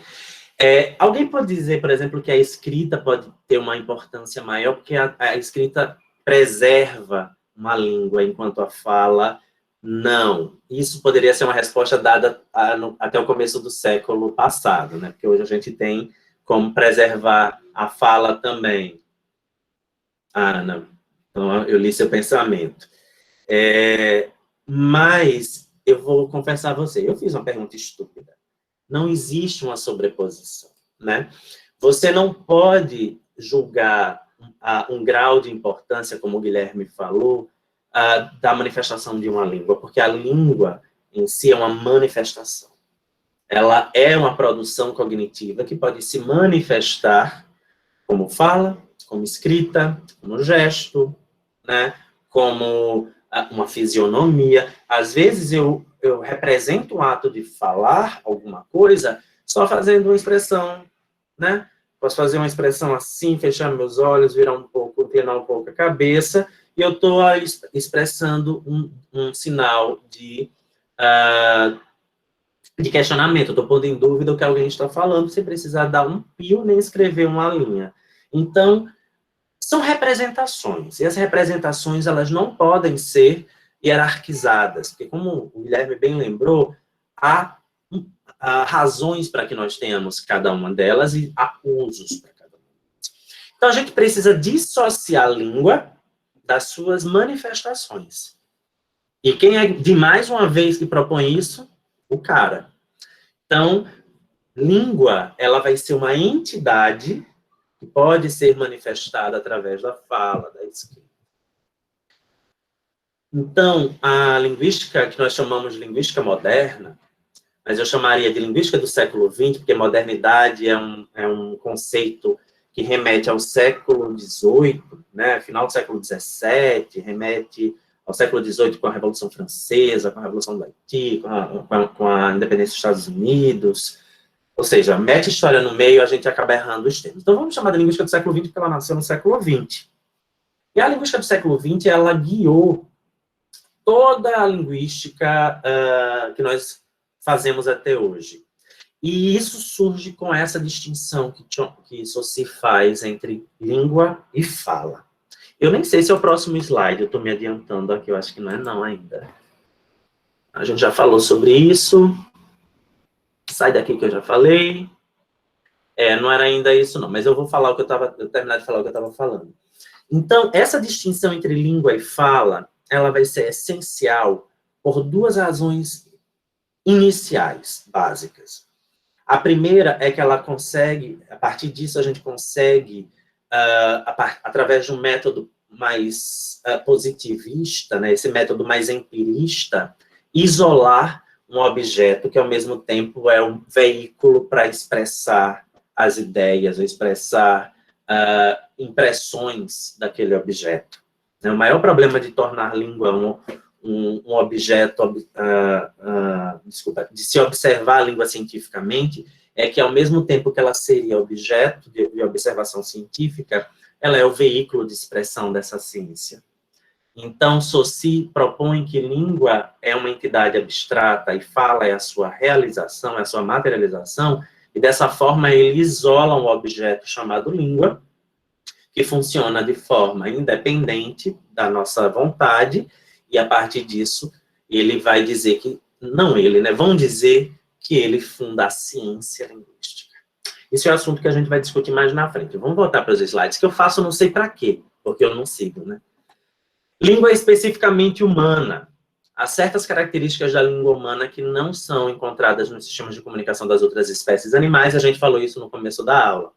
Os animais se comunicam, mas de forma limitada, a gente vai falar sobre isso numa aula que eu coloquei como aula 2, mas acho que vai ser lá para a aula 5, porque eu acho que eu estou no slide 20 de 50, eu não vou terminar isso nem tão cedo. Comunicação animal é motivada por estímulos, enquanto a linguagem humana não. Isso é um pouquinho questionável. O que é que nós estamos chamando de estímulo, né?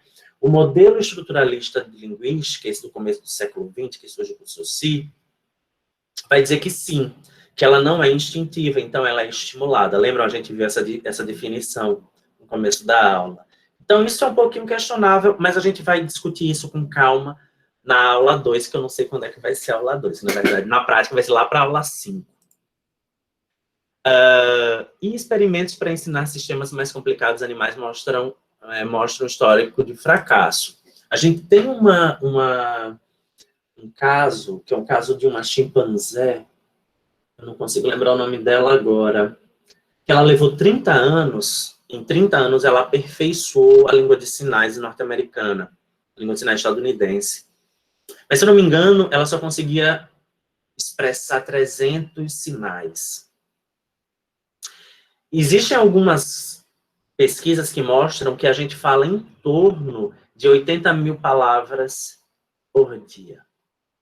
E a gente repete muita coisa, mas a gente fala coisas distintas. E inconscientemente. Então, há uma distância aí da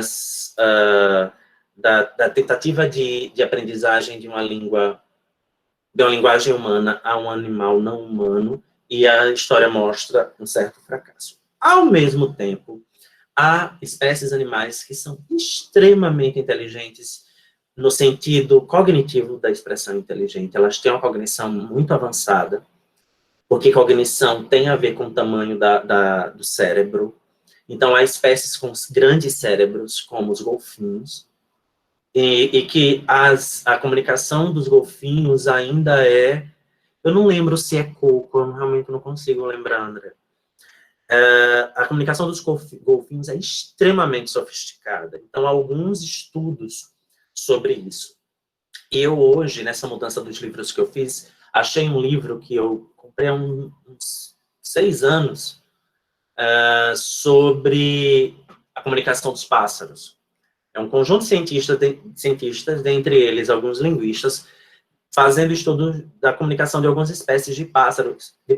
Descobriram, por exemplo, que alguns pássaros, o canto de alguns pássaros possui sintaxe. Sintaxe no sentido mesmo de construção de expressões, a partir como é que se chama isso? Do uso de elementos menores, sonoros menores. É como se eles criassem frasezinhas, assim. Mas eram frasezinhas, mas era como se fosse uma sintaxe primitiva, né? Uma sintaxe rudimentar. Mas isso é muito interessante. E só a tecnologia atual pode chegar a esse tipo de avaliação. E determinado conhecimento linguístico que há 50 anos ou 100 anos, como no caso do curso de Linguística Geral, que tem mais de 100 anos, a tecnologia não existia, né? Na época do Saussure, a gente não gravava voz, mas quanto mais canto do pássaro. Então, há uma relatividade aí nesse fracasso, porque a gente está olhando a aprendizagem de algumas espécies animais da linguagem humana, mas não está avaliando a linguagem dos próprios animais. Quão sofisticada e quão complexa é essa linguagem. Depois eu dou o nome do livro, é um livro em inglês. Que tem um negócio de física difícil, menina, que eu tive que pedir ajuda aos universitários para entender, ainda não entendi. Tem lá para entender a medição das ondas. Eu passei batido, fingindo que estava entendendo essa parte. Mas a parte de linguística é muito interessante. Então, a língua também pode ser usada para referir a coisas remotas no tempo e no espaço, não tem esse tio. Coisas que a linguagem animal estudada de forma mais geral, né, como a linguagem das abelhas, que é uma linguagem animal bastante estudada, isso não é percebido. Então, a gente pode falar de coisas que aconteceram, ou que vão acontecer. A gente pode estabelecer língua no tempo, né? E, inclusive, falar de coisas que nunca vão acontecer. Nós temos modos verbotemporais para falar isso. É modos verbais, mesmo. Tira o verbo temporal, eu inventei agora. Porque eu queria botar modo e tempo na mesma frase e eu não lembro como é que constrói aí. Modo temporal. Modo temporal existe, né? Não estou perdendo tempo. Então, a gente consegue localizar a língua, né? Criar uma expressão linguística, a gente consegue criar um enunciado que não vai acontecer, inclusive que é impossível de acontecer. Então, isso não é encontrado nas línguas animais, nas linguagens animais. Os humanos têm a habilidade de produzir e entender um número infinito de novas expressões, nós já falamos sobre isso. Aprender é mais importante na linguagem humana do que na comunicação animal.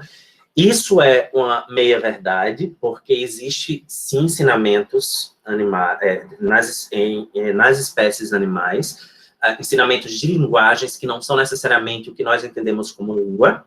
Então, há outros tipos de linguagem, como linguagens corporais para defesa, que são ensinados, né, dentro das espécies. A língua é complexa em sua estrutura, também nós já falamos. As línguas humanas são abertas. A gente viu isso, eu criei um verbo no começo da aula. Seres humanos podem realizar atos a partir da língua. Então, eu falei para vocês, eu posso criar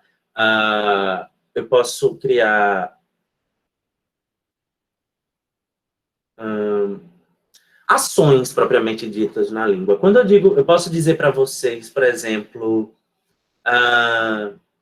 tá chovendo, né? A gente está numa sala qualquer, tá chovendo, a janela está aberta, eu digo, tá chovendo.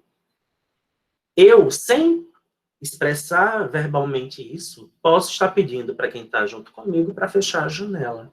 Então, eu posso criar ações, né? Eu posso sugerir, ações a partir de expressões que não exprimem diretamente aquilo. Ou eu posso, de fato, criar uma ação verbalmente. Quando o juiz diz,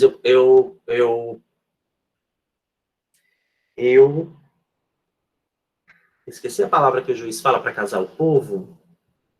Proclamo, não. Me ajudem aí, os casadouros. Declaro? Declaro, obrigado. Eu declaro vocês marido e mulher, mulher e mulher, marido e marido. Ele está realizando uma ação verbal. Porque não existe uma ação física da declaração de união. É a palavra do juiz que vai dizer isso, né? Ou do padre, ou do pastor, de quem quer que seja. Então, é uma ação puramente verbal. Não pode se realizar fisicamente. E isso foi encontrado até agora apenas na linguagem humana. E a língua nos permite falar sobre qualquer coisa dentro do nosso domínio de conhecimento, expressar nossos propósitos comunicativos. Também isso a gente já percebeu nessa discussão de hoje. E aí a gente pode se perguntar, eu falei de Darwin, né, da teoria da evolução das espécies, que remete a uma noção de origem, né, remetem a um ponto de partida das origens. Hoje, a ideia de evolução das espécies partem da própria criação do planeta, né, de como o primeiro ser vivo surge. E a hipótese de uma bactéria, eu acho, um organismo simples ter sido transformado nos bilhões de anos de existência do planeta nas diferentes espécies. Também há a hipótese bíblica da Gênese, que Deus criou tudo, Adão deu nome a tudo, e Deus foi lá, arrancou a costela do cara e criou Eva. E, bom, e aí a gente também tem uma origem das espécies. Independentemente da ideia que nós temos de origem das espécies, existe sempre a ideia de algo original que gerou o que nós temos hoje. E na língua não seria diferente. A discussão é muito antiga, desde os documentos mais antigos, no período anterior ao período cristão, que há essa discussão. Há uma passagem num texto grego, que eu não vou lembrar o nome, porque eu não estudei esse texto, mas eu posso, para a próxima aula, procurar, de um rei que trancou duas crianças numa torre para tentar descobrir qual era a língua original, né? E ele dizia que a língua original era o aramaico, eu acho. Não lembro mais. Eu sou péssimo contador de piadas de histórias, tá? Porque eu nunca lembro, eu vou contando o que eu acho que estou. Eu vou falando, achando que estou contando a história e não estou. Mas a ideia é que ele trancou as crianças na hipótese de que elas iam crescendo, não iam ter nenhuma interferência de línguas externas, de outras línguas, e iriam desenvolver a língua original, que seria essa língua que esse rei pensava. E quando as crianças saíram, elas falavam algo parecido com essa língua que esse rei acreditava. Mas foi uma coincidência, eu não sei nem se essa história é real. A história é uma passagem num texto grego, né? Então, há outros experimentos na história da humanidade tentando se encontrar a origem das línguas. E no século XIX, com a teoria da evolução, se criou uma teoria da evolução das línguas também. Se criou a teoria da protolíngua, da língua original. Então, já falei isso. Então, há pelo menos essas três hipóteses de criação de origem das línguas: a hipótese criacionista ou divina, a do desenvolvimento evolutivo e da invenção. Eu tinha falado das duas primeiras, a hipótese bíblica, de que a língua foi criada a partir da vontade de Deus, a do desenvolvimento evolutivo, que as línguas surgem a partir também de uma língua original, que é a hipótese chamada de protolíngua, e a hipótese da invenção, que em algum momento se criou, né, se pensou em criar uma língua para a comunicação. Isso eu não cresci aqui, não aumentei a fonte desse. Vocês conseguem ler? Mas eu vou ler para vocês de qualquer forma. Os teóricos da origem divina, e sim, existem teorias criacionistas, tá? Não é apenas algo que a gente ouve como uma representação de fé. Existem discussões teóricas sobre o criacionismo. Então, quem discute isso propõe que no início havia uma língua de uma única origem, que mais tarde seria corrompida, dando origem às diversas línguas existentes. E no Gênesis, há a passagem de Noé, né, depois do dilúvio, que quando as águas descem, ele distribui os seus filhos para as diferentes regiões do planeta, que na época eram apenas Europa, Ásia e África, e eles vão, então, reproduzir a sua língua e se reproduzir para povoar aquelas terras. E essa ideia, algumas pessoas acreditam, como sendo uma hipótese plausível. A da evolução acredita que as línguas evoluíram como coadjuvantes de uma comunicação primitiva, apontar gestos, imitações do som dos animais, etc. Então, havia algo anterior, né, que seria a necessidade de comunicação, e essa necessidade evoluiu, essa comunicação gerou algumas tentativas físicas, e essas tentativas físicas evoluiu e chegamos às diferentes línguas, né? E da invenção, as teorias da invenção vêm a origem das línguas na imitação dos sons naturais, elas apontam as palavras onomatopeicas como originais e sugerem que estas formam a base da língua, ou pelo menos o núcleo da base vocabular. Não tem o Y, não. Então, seria uma hipótese anterior à hipótese estruturalista do Saussure, que seria também conhecida como hipótese da nomeação. Então, nós demos os nomes das coisas, nós, uma humanidade anterior, e essa nomeação arbitrária é originada das onomatopeias. Isso é quase impossível de se comprovar, né? Mas é uma hipótese possível. Eu falei na quarta-feira Matheus e Felipe, eu não uso Moodle. A gente tem uma sala de aula no Google Class e Classroom, eu acho, e a gente vai usar essa sala. Eu vou disponibilizar um link com a aula gravada, ela está sendo gravada, para vocês assistirem até a próxima semana. A próxima semana eu substituo pelo vídeo da próxima aula, tá certo? Bom, eu vou parar por aqui, porque eu vou falar a partir daí da teoria da evolução. E aí eu vou falar de questões delicadas, mas isso vai estar no meu vídeo, que eu virei agora a blogueirinha, e que eu vou deixar disponível para vocês na sexta-feira, ou na quarta-feira da próxima semana, se eu conseguir gravar antes disso. Tá certo? Porque, como eu falei para quem chegou depois, sexta-feira que vem eu tive um imprevisto, eu vou precisar fazer uma viagem, mas a aula vai estar disponível lá na pastinha de vocês, mas não vai haver, infelizmente, interação nessa aula, mas vocês guardam todas as perguntas para me fazer na aula seguinte, tá bom? Tá certo? Então é isso, gente. Eu não fiz a chamada, eu disse que ia fazer, mas eu ainda tenho 3 minutos. Ou não fazer chamada. Eu vou acreditar que tá todo mundo, eu só tenho 32 pessoas, eu não posso fazer chamada. Não sei o que fazer. Mas eu não vou não fazer a chamada. Vamos fazer assim. Professor, Oi. Como você está... Do lado do chat tem um negócio que mostra todas as pessoas que estão na chamada e como está sendo gravado. Claro que isso tomaria seu tempo, mas você teria como verificar isso. Mas ela vai gravar essa informação aqui? Aí você teria que testar, né? Mas Bora se testar funcionar... hoje. Se não gravar na próxima aula, eu vou ter que dar um jeito, vou ter que criar alguma coisa. Eu vou criar alguma coisa. Tá certo? Mas vou acreditar que isso vai ser gravado aqui.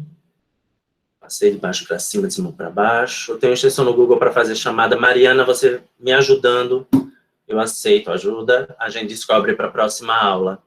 Então, gente, é isso. Muito obrigado. Se vocês tiverem mais dúvidas para fazer, mais dúvidas que surgirem depois, se vocês quiserem, tiverem paciência de ver essa aula novamente, de olhar para minha cara mais de 1h30, mais de 1h30, né?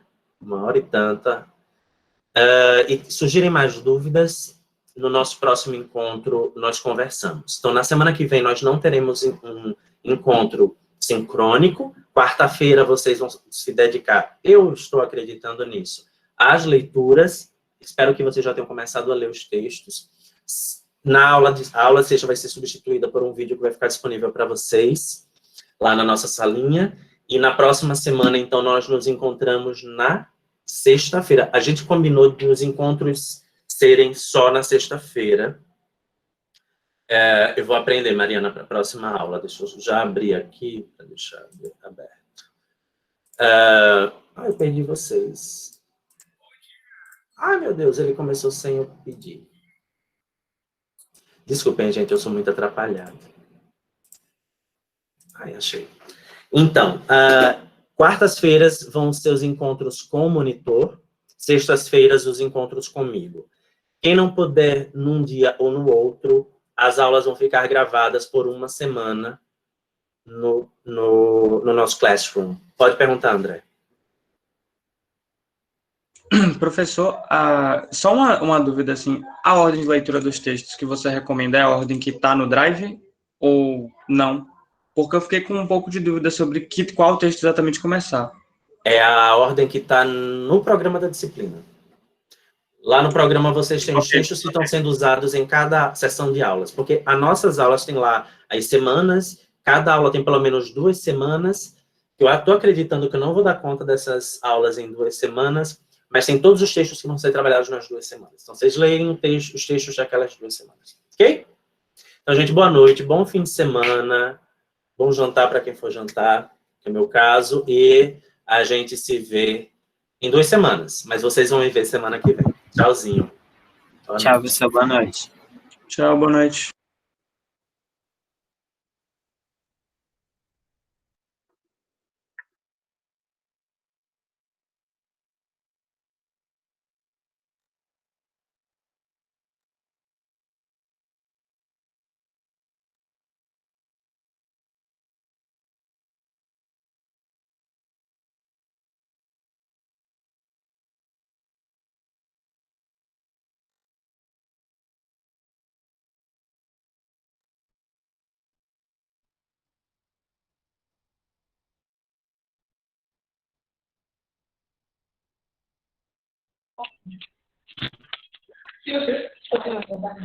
Felipe,